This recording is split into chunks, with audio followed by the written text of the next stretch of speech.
નર્મદા લાઈવમાં તમારું સ્વાગત છે। નર્મદા જિલ્લાના નવા પોલીસ વડા તરીકે મહિલા આઈપીએસ અધિકારી વિશાખા ડબરાલ દ્વારા આજે વિધિવત ચાર્જ સંભાળી લેવામાં આવતા તેમનું નર્મદાની એસપી કચેરી ખાતે આ રીતે સ્વાગત કરવામાં આવ્યું હતું।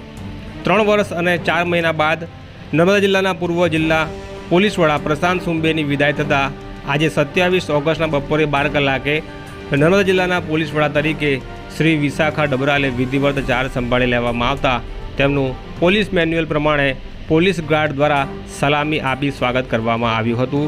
ત્યારબાદ તેમણે એસપી કચેરીમાં પ્રવેશી અને પોતાની ચેમ્બરમાં આવી ચાર્જ સંભાળી લીધો હતો। આ પહેલાં તેમનું સ્વાગત કરવા હાજર રહેલા નર્મદા જિલ્લા પોલીસ તંત્રના અલગ અલગ પોલીસ અધિકારીઓ સાથે પરિચય મુલાકાત કરી હતી અને ત્યારબાદ નજીકની સોસાયટીમાંથી આવેલા નાના બાળકોએ પણ નવા જિલ્લા પોલીસ વડાનું ફૂલ આપીને સ્વાગત કર્યું હતું।